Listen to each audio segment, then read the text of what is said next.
వేదనకర పరిస్థితుల్లో ఉన్నావా? నీ స్థితిగతులు నిన్ను ఇబ్బంది పెడుతున్నాయా? నీ పరిస్థితుల్లో నువ్వు పైకి రాలేకపోతున్న బాధ నిన్ను వెంటాడుతుందా?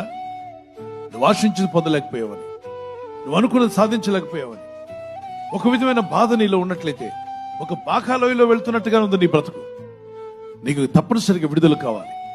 ఆ బాకాలోయలో వెళ్తున్నప్పుడు ఆయన మీద నమ్మిక ఉంచి, ఆయన మీద ఆధారపడి ప్రార్థన చేస్తే, ఆ బాకాలోయలో కూడా అది దాన్ని దేవుడు దీవెనకరంగా మార్చేస్తాడట. అంటే నీకు ఉన్న లోయ స్థితినే మార్చేయబోతున్నాడు దేవుడు. నీకున్న పరిస్థితుల్లో దేవుడు నీకు జయం ఇవ్వబోతున్నాడు.